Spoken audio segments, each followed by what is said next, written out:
How to do a Flitrixican ritual. To start, you need a Scrabble board and letters, and various cards that represent concepts and values. They can be any type, such as tarot cards, playing cards, or even Pokemon cards or sports trading cards, as long as it can be construed as representing values. First, spell out what you want on the board. I have chosen to ask for happiness in this video. Then, you need to use an element of randomness. You must interpret the output of this element as it pertains to where you will move the letters and cards and what you will do with them. Let's start. I have arranged the word happiness on the top left of the board, as I prefer the top left.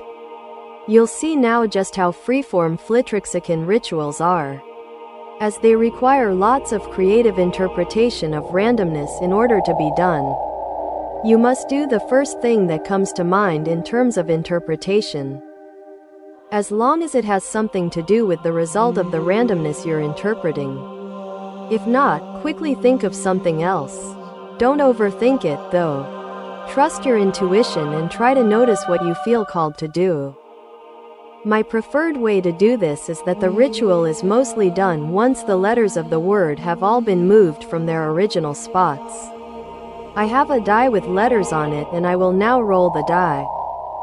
I rolled an A. I interpret this to mean assimilate, as it is the first word that feels relevant that came to mind that starts with A.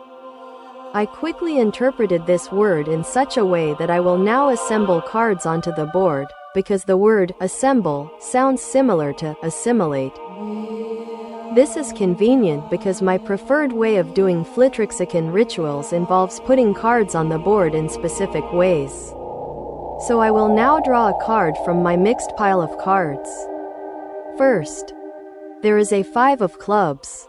I interpret this immediately as softness, since the circle-esque parts of the club symbols are round, kind of like soft things are sometimes. Since soft begins with the letter S, I'll put it under the 2 letter S's in happiness. Next, a 2 of hearts. Hearts have to do with love, so I will put this right under the beginning of the word happiness, since happiness and love are very related emotions. You can switch between using the letter die and drawing cards as you please. The next card I draw is Albert Einstein. My immediate impression is of the commonly held sentiment that he is very smart, which for some reason made me want to put him at the bottom left. So I do it and don't continue to think about it further, since this is about going with your gut. Next, I'm going to choose to roll the die. I rolled an I. Now is a good time to start messing with the Scrabble letters on the board, I feel. I will draw a card and interpret meaning from the card as to what to do with the letter I in happiness. I drew a card that says, lose a turn, so I will interpret this to mean I will do nothing but place the card at the bottom of the deck. Next, I draw a card with the letter A and the number 2 on it. I will interpret this to mean I should move the letter A in happiness on top of the 2 of hearts.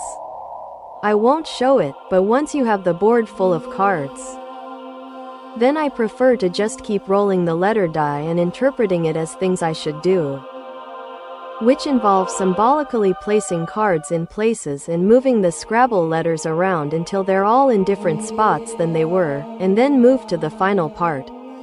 Speaking of which, one thing I often do is that if I roll the letter S, while I'm moving everything around and placing cards, I simply stop that part and go to the final part.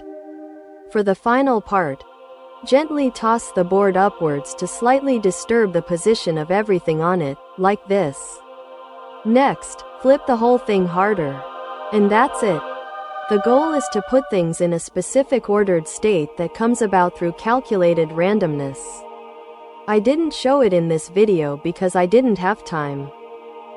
But you are also supposed to eventually reach a stopping point once the board is completely full of cards, where you then start moving everything in a calculated way into what subjectively feels like an unordered state compared to when the board was full of cards. Then, begin doing that to the letters until they're all in a different position than they started in. Then do the 2 board tosses. Thanks for watching this video and have fun.